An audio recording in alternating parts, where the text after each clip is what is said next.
नमस्कार मित्रांनो, महाराष्ट्र जॉब्स या युट्यूब चॅनलवर आपल्या सर्वांचं स्वागत आहे. तर या व्हिडिओमध्ये आपण जाणून घेणार आहोत वन विभाग सातारा येथे निघालेल्या विविध जागांबद्दलची माहिती.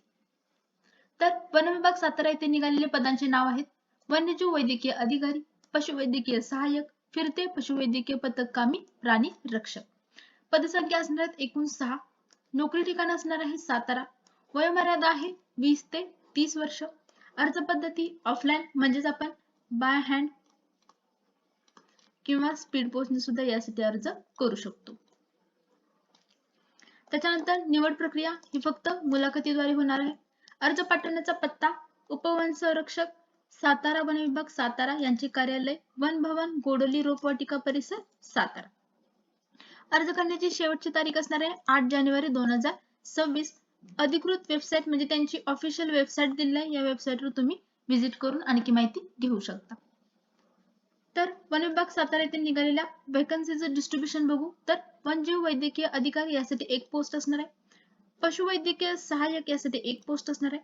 फिरते पशुवैद्यकीय पथक कामी प्राणी रक्षक यासाठी 4 पोस्ट असणार आहेत.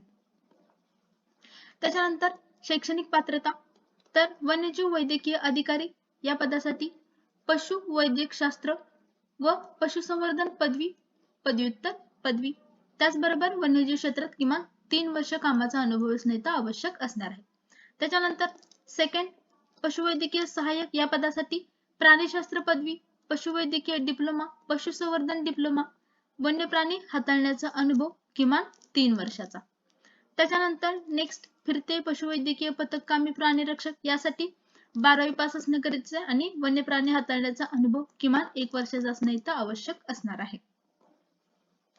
त्याच्यानंतर सॅलरी म्हणजे वेतन श्रेणी किती असणार तर वन्यजीव वैद्यकीय अधिकारी यासाठी 60,000 रुपये पर मंथ.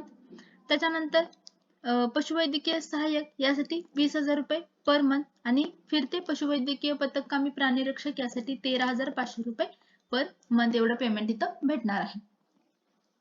त्याच्यानंतर लास्ट पॉइंट आहे वरील पदाकरता अर्ज हे ऑफलाईन पद्धतीने करायचे आहेत, हे आपण बघितलेलंच आहे. आपण स्पीड पोस्टने किंवा बाय हँड सुद्धा यासाठी अर्ज करू शकतो. अर्ज सादर करण्याच्या सविस्तर सूचना या संकेतस्थळावर उपलब्ध आहेत. कशा पद्धतीने अर्ज करायचा ह्या सूचना सगळ्या संकेतस्थळावर दिलेल्या आहेत.